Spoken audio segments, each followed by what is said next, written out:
तैयार है? स्टार्ट। उत्तर प्रदेश की योगी सरकार ने धर्मांतरण कानून में बड़ा बदलाव किया है। 4 साल पहले उत्तर प्रदेश गैर कानूनी धर्म परिवर्तन प्रतिषेध अधिनियम 2021 लागू हुआ था।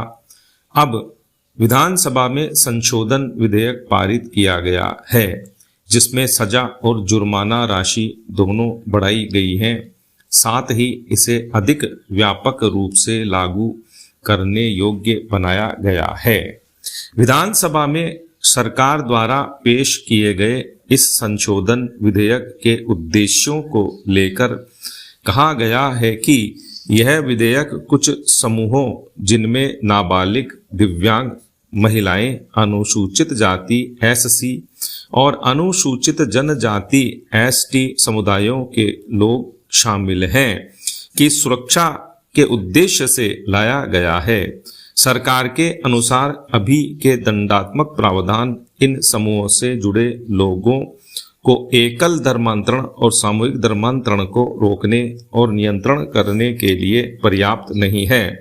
विधेयक में इलाहाबाद हाई कोर्ट के न्यायाधीश रोहित रंजन अग्रवाल के 1 जुलाई को दिए आदेश की रोशनी भी झलकती है।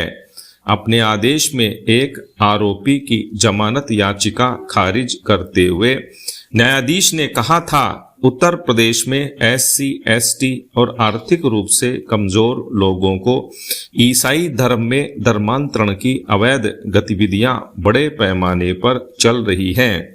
यह संशोधन पूर्व में उत्पन्न कठिनाइयों का भी समाधान करेगा, जो धारा 4 के तहत दर्ज हुई थी। धारा 4 किसी भी पीड़ित व्यक्ति, उसके माता पिता, भाई बहन या किसी भी अन्य व्यक्ति को जो रक्त संबंधी, विवाह या गोद लेने से संबंधित है, को ही रिपोर्ट दर्ज कराने की अनुमति देने से जुड़ी थी।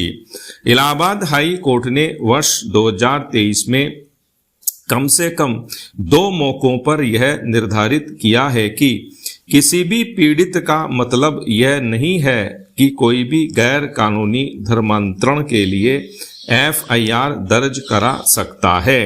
सितंबर 2023 में जोस पापाचेन बनाम उत्तर प्रदेश सरकार मामले में कोर्ट ने निर्धारित किया था, केवल पीड़ित व्यक्ति ही और उसका परिवार, माता पिता, भाई बहन आदि ही धर्मांतरण मामले में प्राथमिकी दर्ज करा सकते हैं। फरवरी 2023 में भी हाई कोर्ट ने फतेहपुर सामूहिक धर्मांतरण मामले में भी इसी तरह का आदेश दिया था। संशोधन के जरिए एफआईआर कौन दर्ज करा सकता है के शब्दों में भी बदलाव किया गया है। धारा 4 के शब्दों में बदलाव कर उन कठिनाइयों को संबोधित किया गया है जो उत्पन्न हुई हैं।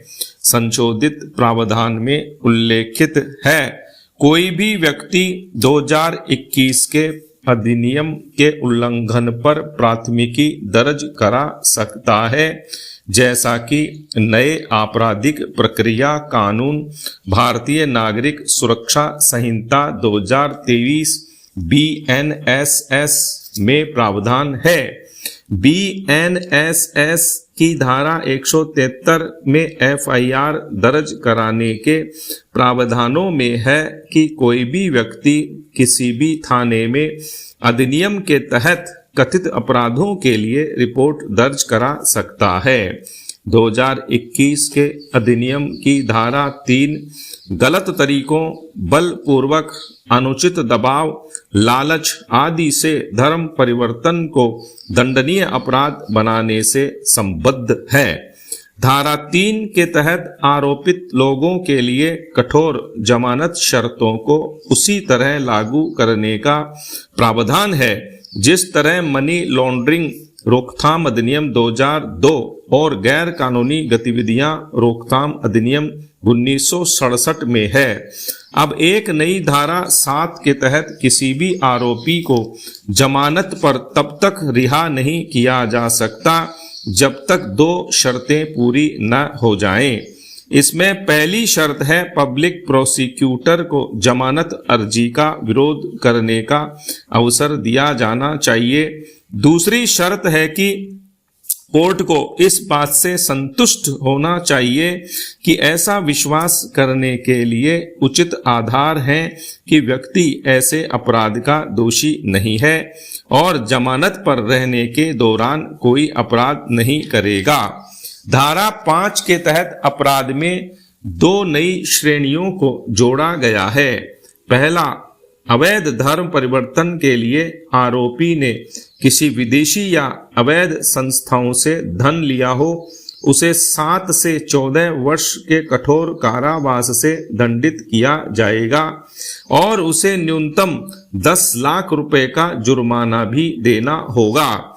दूसरा, धर्मांतरण के लिए किसी को डराने, विवाह का वादा करने या फिर महिला या व्यक्ति की तस्करी करने या उन्हें बेचने की साजिश रचने पर कम से कम 20 वर्ष के कठोर कारावास की सजा का प्रावधान है, जिसे आजीवन कारावास तक बढ़ाया जा सकता है। 2021 में पारित कानून में अधिकतम सजा 10 साल थी। भाजपा शासित अन्य राज्यों जैसे उत्तराखंड, गुजरात और मध्य प्रदेश में भी धर्मांतरण विरोधी कानून बनाए गए हैं। उत्तर प्रदेश के संशोधन विधेयक की तर्ज पर अन्य राज्यों में भी ऐसे ही विधेयक पेश किए जा सकते हैं। राजस्थान विधानसभा के इसी सत्र में धर्म परिवर्तन पर रोकथाम के लिए सख्त कानून बनाने की मांग उठी है। इन कानूनों का विरोध भी हो रहा है। यही वजह है कि व्यक्तिगत रूप से अनेक लोगों citizens for justice and peace CJP तथा जमीयत उलेमाए हिंद जैसे NGO ने ऐसे कानूनों को विभिन्न अदालतों में चुनौती दी है। CJP ने ऐसी सभी चुनौतियों को सुप्रीम कोर्ट में स्थानांतरण के लिए याचिका लगाई है।